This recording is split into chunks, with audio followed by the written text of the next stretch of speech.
Hello, everyone, and welcome back to Legal B. If you are a law graduate looking for a stable, prestigious, and well paying government job in the legal domain, then this video is tailor made for you. Today, we are diving deep into one of the most sought after roles in the banking sector for law graduates, IBPS SO Law Officer. From job responsibilities to career growth, salary structure to perks, we will break down everything you need to know about this profile. So make sure that you watch till the end and let's get started. Now, first things first, what exactly is IBPS SO Law Officer post?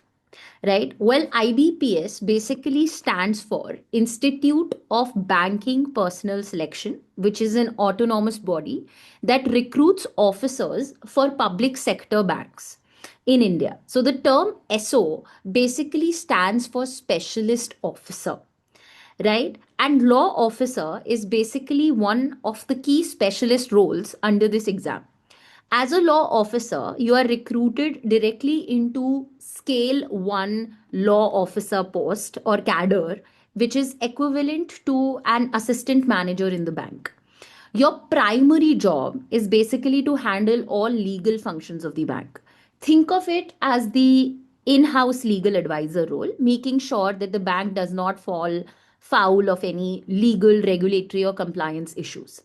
This is not a clerical or paperwork based post. It's a responsibility driven legal job.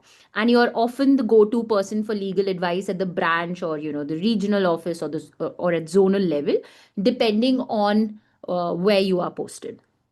Now, let's talk about your day to day responsibilities, right, as a legal officer. So, this is somewhat a detailed breakdown. Number one is drafting and reviewing legal documents, right? You will draft and vet loan agreements or vendor contracts or MOUs and other legal documents. Every time the bank signs an agreement, whether with a corporate borrower or a third party service provider, it's your job to ensure the legal language is sound. Secondly, is the legal compliance, right? You're responsible for ensuring that bank adheres to all laws and regulatory guidelines, whether it's RBI norms or the Banking Regulation Act, SARFAESI Act, or the PMLA, right? The third is basically handling your dispute resolution as well as your litigation, right? Handling legal disputes is a core function. This includes your loan default cases, check bounce matters, and customer grievances that escalate into legal action, right? So you can also represent bank in debt recovery tribunals or consumer forums in civil courts, or you coordinate with the impaneled advocates for representations. Next is the advisory role, right? So you will assist different departments within the bank, whether credit operations or HR, on legal interpretations, contract law, and banking regulations. For instance, if a branch manager is unsure whether to seize a mortgage property, they will call you.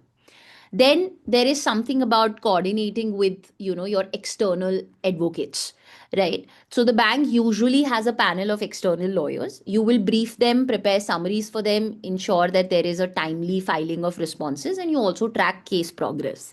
Then you have the internal sort of training sessions and awareness programs. So from time to time, you can be asked to conduct internal training sessions for branch staff on legal compliance, especially for newly rolled out schemes or changes in the law.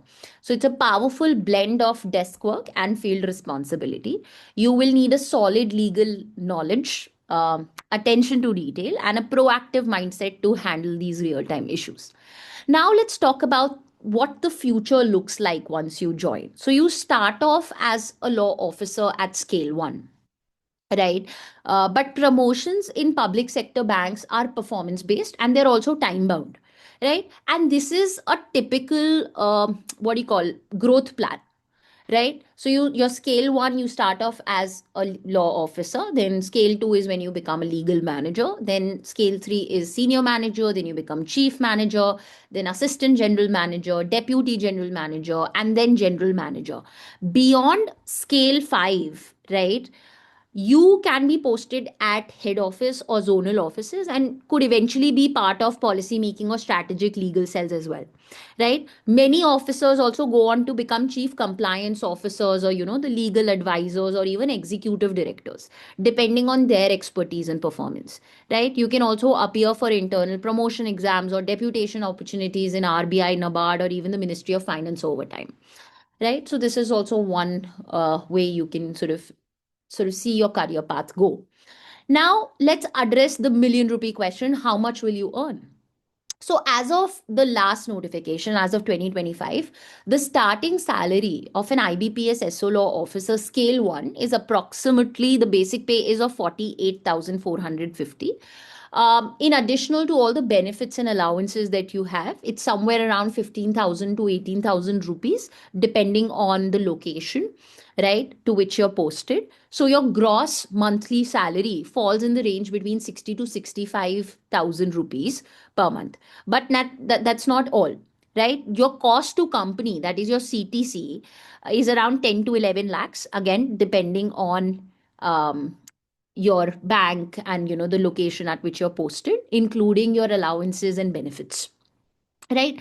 And if I were to talk about the perks and benefits, so you get medical insurance for yourself and family, then you have this NPS, new pension scheme, you have LTC, which is leave travel concession, you have leased accommodation, that is also known as HRA, right? You have city compensatory allowances, books, newspaper allowances, and there is also an increment every year and promotional hikes every few years.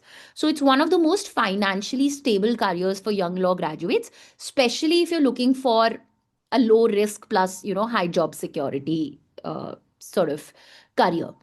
Now you might be wondering, why choose the IBPS SO law officer role over litigation or corporate law? I think one of the primary reasons would be the stability, right?